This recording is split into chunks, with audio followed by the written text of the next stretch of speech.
दोस्तों ये कहावत आप लोगों ने हमेशा सुनी है कि अगर यूएसए को छींक आ जाए तो दुनिया को जुकाम हो जाए, और सोचो यूएसए को अगर जुकाम हो जाए तो दुनिया को बुखार हो जाएगा। यूएसए इतना इंपॉर्टेंट क्यों माना जाता है दुनिया में?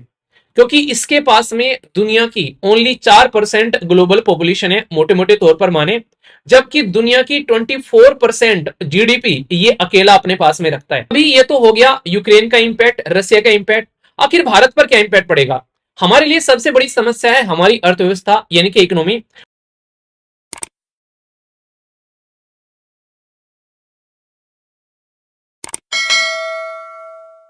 दोस्तों ये कहावत आप लोगों ने हमेशा सुनी है कि अगर यूएसए को छींक आ जाए तो दुनिया को जुकाम हो जाए, और सोचो यूएसए को अगर जुकाम हो जाए तो दुनिया को बुखार हो जाएगा।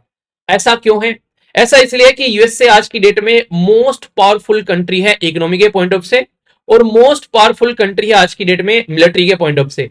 तो इकोनॉमी और मिलिट्री इतनी पावरफुल उसने बना ली है आज की डेट में कि दुनिया इसके इशारों पर नाचती हुई नजर आती है, और जो इसके इशारों पर नहीं नाचते हैं तो ये उनको बर्बाद कर देते हैं। आप लोगों ने हिस्ट्री उठाकर देखी होगी, कई सारे देश इन्होंने इसलिए बर्बाद कर दिए क्योंकि इन्होंने उनकी मानी नहीं यहाँ पर। तो इसलिए जब भी यूएसए का इलेक्शन होता है तो पूरी दुनिया में गहमा गहमी रहती है कि यार पता नहीं क्या रिजल्ट आने वाला है। तो सब लोग सदमे में रहते हैं स्टार्टिंग में। तो अभी यहाँ पर दो इंसान बड़े ही शानदार तरीके से चीजों को आगे लेकर चल रहे हैं। अभी फिलहाल जो लेटेस्ट अभी ये काउंटिंग चल रही है, मैं जस्ट उसी का स्क्रीनशॉट लेकर आप लोगों के सामने आए यहाँ पर। अभी डोनाल्ड ट्रंप जो है वो शानदार तरीके से आगे बढ़ते हुए नजर आ रहे हैं यहाँ पर। तो इसमें आने वाले टाइम पे अभी लग रहा है कि अब की बार डोनाल्ड ट्रंप यहां पर जीत सकते हैं, पर लेकिन अभी सारे एरिया के बेसिकली वोट नहीं खुले, तो ये अंदाजा नहीं लगाया जा सकता कि कौन जीतेगा यहां पर। शाम तक आप लोगों को लगभग पता चल जाएगा कि कौन यहां पर जीत कर आने वाला है। अगर यहां पर कौन जीतेगा उससे भारत के ऊपर में क्या इंपैक्ट पड़ेगा, तो ये हमारे लिए इंपॉर्टेंट हो जाता है। ये चीज मैं आप लोगों को यहां पर इस टॉपिक में समझाऊंगा, क्योंकि हमारे फेवर में कौन काम कर सकते हैं यहाँ पर ट्रंप काम करेंगे या फिर कमला हैरिस करेगी यहाँ पर। तो ये आप लोगों को समझना पड़ेगा इस पर्टिकुलर डिस्कशन से। पर उससे पहले मैं आप लोगों को ये बताना चाहूंगा कि आखिर यूएसए इतना इंपॉर्टेंट क्यों माना जाता है दुनिया में। क्योंकि इसके पास में दुनिया की ओनली 4% ग्लोबल पॉपुलेशन है, मोटे मोटे तौर पर माने, जबकि दुनिया की 24% जीडीपी ये अकेला अपने पास में रखता है। तो मतलब पैसे के मामले में ये इंसान अंधा हो चुका है, ऐसा आप लोग बोल सकते हैं। पैसे की कोई कमी नहीं है, ठीक है, ये जिसको चाहे उसको खरीद सकता है यहाँ पर। ये तो वो वाली चीज देखने को मिलेगी। पर लेकिन हम लोग क्यों सदमे में रहते हैं भाई, कौन जीतेगा कौन हारेगा? तो ये माना जा रहा है कि डोनाल्ड ट्रंप अगर जीतेगा तो इकोनॉमी पॉइंट ऑफ से चीजों को आगे लेकर चलेगा, क्योंकि अपने आप में एक बिजनेसमैन है। इसीलिए यहां पर आप लोगों ने देखा होगा इलोन मस्क जो है वो भाई साहब खुलकर सामने आ रखे हैं बिल्कुल ग्राउंड में, यहां पर ट्रंप को सपोर्ट करने के लिए। और ये माना जा रहा है कि अगर ट्रंप हार जाते हैं, कोई ऐसा इंसिडेंट हो जाता है ट्रंप हार जाते हैं, तो इलोन मस्क की फजीयत हो जानी है यूनाइटेड स्टेट ऑफ अमेरिका में, जैसे जैक मा की हो गई थी चाइना के अंदर में। उसने चाइना गवर्नमेंट के खिलाफ बस एक दो शब्द बोला था, उस इंसान को पब्लिक में से गायब कर दिया। ये पावर रखती है पॉलिटिकल ऑथोरिटीज। तो यहां से आप लोग अंदाजा लगा सकते हैं क्यों बोला जाता है कि बिजनेसमैन को ज्यादा इंटरफेयर नहीं करना चाहिए, खासकर पॉलिटिकल सिस्टम के साथ में। और पॉलिटिकल सिस्टम के साथ में हमेशा उनको बैलेंस बनाकर चलना चाहिए। ये सीखा जा सकता है अंबानी परिवार से। कोई भी पॉलिटिकल पावर क्यों ना हो, अंबानी परिवार उसके साथ में अच्छे रिलेशन बना के चलते हैं, ये आप लोगों ने हमेशा देखा होगा। तो एक बिजनेसमैन और एक पॉलिटिशियन का आप लोग को हमेशा एक नेक्सस देखने को मिलेगा, और यही जो नेक्सस होता है ये कई बार क्रोनिक कैपिटलिज्म में भी कन्वर्ट हो जाता है, जो कि जनता के लिए बड़ा बर्बादी कर देता है यहाँ पर लेकिन अभी मुद्दा यहाँ पर यह कि डोनाल्ड ट्रंप जीत कर अगर आते हैं तो यहाँ पर एक इंसान को और सदमा लगने वाला है, और वो इंसान कौन है? वो इंसान है आज की डेट में बेसिकली यूक्रेन के प्रेसिडेंट जेलेंस्की। क्योंकि अब तक उनको सपोर्ट किया जा रहा था जिस पॉलिटिकल पार्टी के द्वारा, वो पॉलिटिकल पार्टी है कमला हैरिस की। इसी से जो बाइडन आते हैं, इसी से बराक ओबामा आते थे। पर लेकिन अगर यहां पर ये पॉलिटिकल पार्टी हार जाती है, तो आप लोग अगर थोड़े से पहले से मेरे साथ में कनेक्ट हैं तो मैंने 2017 में भी आप लोगों को बताया था, खासकर 18 में भी बताया जब डोनाल्ड ट्रंप जीत कर आए थे, कि डोनाल्ड ट्रंप के हर्ट में, दिल के अंदर में छेद है। किसके लिए? रसिया के लिए। छेद मतलब एक सॉफ्ट कॉर्नर है ठीक है ना। तो ये हमेशा रसिया के साथ में अच्छे रिलेशन बनाना चाहता है, और इसके चलते आने वाले टाइम में तुरंत यहां पर यूक्रेन को सपोर्ट मिलना बंद होगा। और ये भी हो सकता है कि जेलेंस्की की गद्दी जाती हुई भी यहां पर नजर आए। ये भी चीज आप लोगों को देखने को मिल सकती है। तो दुनिया में क्या इंपैक्ट पड़ता है क्लाइमेट चेंज को लेकर, जो आज के में बल्ले बल्ले चल रही है, ये मीटिंग वो मीटिंग। ये इंसान कहता है क्लाइमेट चेंज जैसी कोई चीज नहीं होती है, इन्वायरमेंट अपने आप को ठीक कर लेता है। मतलब इसका ये मानना है कि जो शरीर है, अगर उसमें कोई चोट लगी है, अगर उसको नेचुरली आप लोग छोड़ोगे तो शरीर अपने आप को अपने आप रिकवर कर लेगा। ऐसे ही हमारा इन्वायरमेंट है, और काफी हद तक ये सही भी है, पर लेकिन वो सही तब तक है जब हम लोग उसके अंदर में इंटरफेयर न करें। अगर हम लोग उसके अंदर में इंटरफेयर करेंगे तो फिर तो दिक्कत अलग ही निकल कर आनी है यहाँ पर। तो अभी ये तो हो गया यूक्रेन का इंपैक्ट, रशिया का इंपैक्ट। आखिर भारत पर क्या इंपैक्ट पड़ेगा?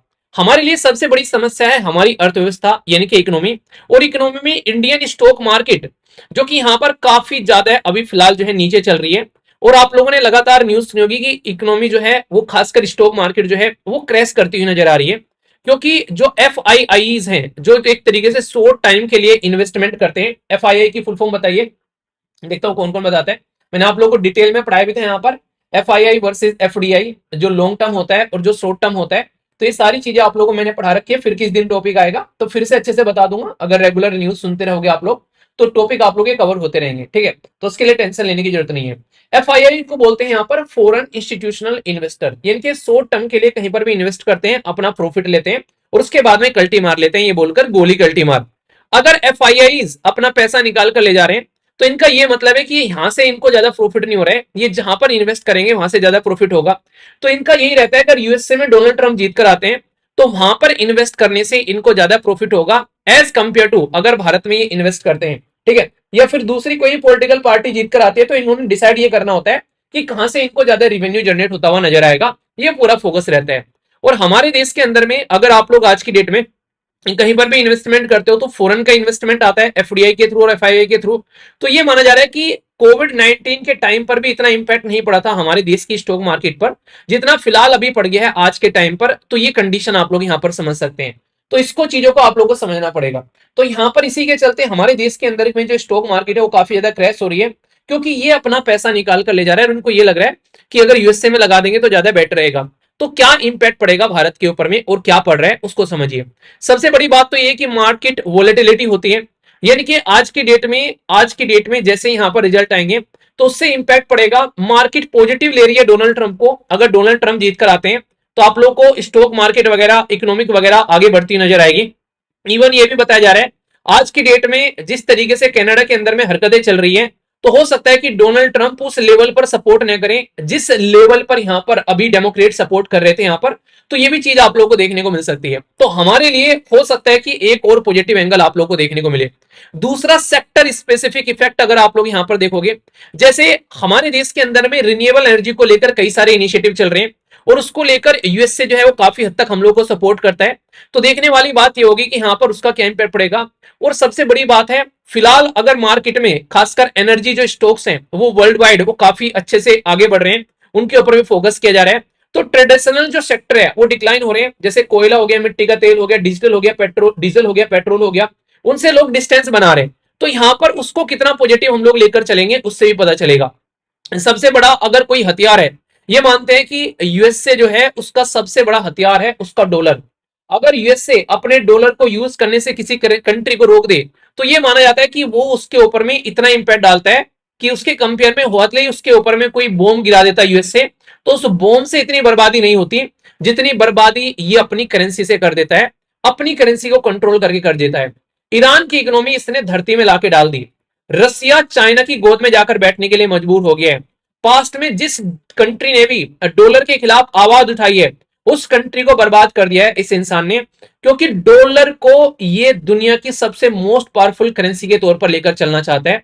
इसीलिए अभी जो ब्रिक देश हैं उनका सबसे बड़ा जो मुद्दा था यहां पर कि किस तरीके से अपने जो पर्टिकुलर करेंसी को लेकर आने, तो उसके ऊपर में उनकी मांग चल रही है ताकि डी डॉलराइजेशन किया जा सके। डी डॉलराइजेशन का मतलब यह है कि भाई डॉलर की जो एक वर्चस्व बना हुआ है इस दुनिया में उस वर्चस्व को खत्म किया जा सके।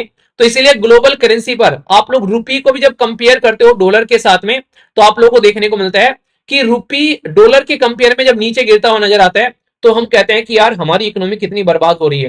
ठीक है, आज की डेट में एक डॉलर के कंपेयर में मुझे लगता है शायद 83 या फिर 84 की वैल्यू चल रही है, एग्जैक्ट नहीं पता है मुझे, पर हाँ 80s में चलती है नॉर्मली। तो सोच के देखो आज की डेट में अगर हमारी करेंसी की वैल्यू और डाउन होती है तो कितना खतरनाक होता है हमारे लिए, क्योंकि हम लोग बाहर से सामान खरीद कर लेकर आते हैं। और इससे खतरनाक इंपैक्ट एक पड़ेगा भाई साहब, इंटरेस्ट रेट और इन्फ्लेशन, ये बहुत खतरनाक होगा।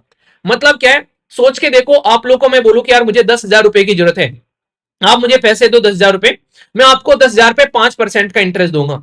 एक दूसरा इंसान आगे वो कहेगा अरे छोड़ यार इसको क्या देने, मुझे दे 10,000 रुपए, मैं तुझे 8% का इंटरेस्ट दूंगा। आप लोग किसको दोगे, मुझे दोगे या उस इंसान को दोगे? आप लोग अगर इमोशनली कनेक्ट हैं तो बोलोगे छोड़ो यार थोड़ा बहुत प्रॉफिट का कोई नहीं, वीर भाई को जरूरत है वीर भाई को दे देते हैं। पर लेकिन अगर आप लोग कैपिटलिस्ट माइंडसेट के होंगे कि यार कौन वीर कैसा वीर, छोड़ो यार प्रॉफिट कमाना है, तो आप लोग क्या करोगे, आप इस इंसान को जाकर दोगे। तो कहने का मतलब क्या हो गया, तो नॉर्मली जो एफ होते हैं वो कैपिटलिस्ट माइंडसेट के होते हैं, उनका पूरा फोकस ये होता है कि कैसे प्रॉफिट कमाना है।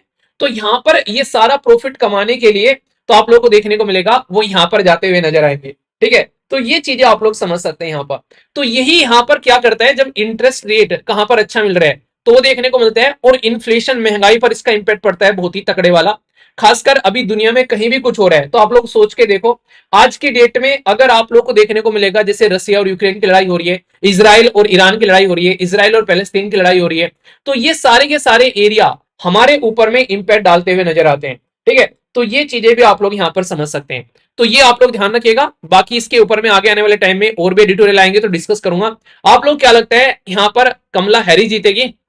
अगर हैरिस जीतेगी तो एच लिखना, और डोनाल्ड ट्रंप जीतेगा तो टी लिखना। तो ये आप लोग लिखना, और बाकी चीजें मैंने बताई दी। बाकी मैंने आप लोगों को टॉपिक भी डिस्कस किया था कि प्रेसिडेंशियल फॉर्म ऑफ इलेक्शन में और पार्लियामेंट्री सिस्टम में क्या डिफरेंस है, तो टॉपिक जरूर याद रखना, वो डायरेक्ट क्वेश्चन बनाता है और पॉलिटी का एक पूरा का पूरा चैप्टर भी है।